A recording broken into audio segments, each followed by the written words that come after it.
that is elected in a country where more than 50% of the population cannot read above a sixth grade level. This man is the illiterates president. And a lot of people don't know this, but white people make up the majority of illiterate people in the United States. Every time I see this man speak in public, not only do I get secondhand embarrassment, but I genuinely feel like I'm going crazy asking myself how someone who is that stupid can even receive one freaking vote. But it's not difficult when you consider that a lot of his voters voted for him because they see themselves in him. He is accessible to them. With his limited vocabulary, his poor emotional intelligence, his predatory ways, these people see themselves in him. In his book, Amusing Ourselves to Death, Neil Postman talks exactly about this. Something interesting that he mentioned is how a lot of the founding fathers and presidents of the past would not actually be elected in today's America. A lot of our early presidents were elected based on their credentials. A lot of them were lawyers, academics. These men were also amazing orators. They were great speakers. They didn't get on stage babbling, making jokes like a fucking baboon.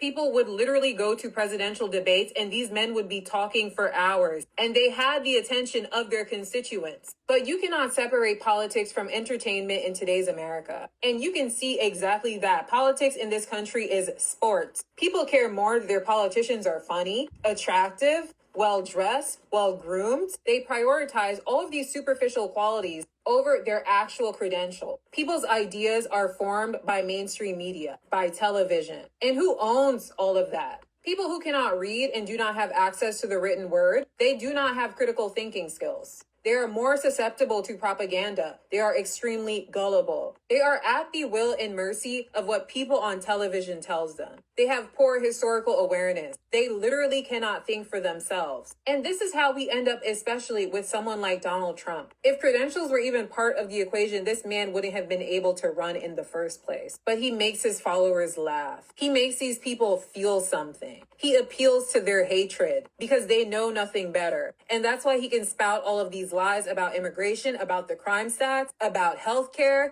and they will believe him because a lot of them don't actually have the tools to disprove it in the first place. They can't read. If they can read, it's not at a high level. They're not intellectually curious.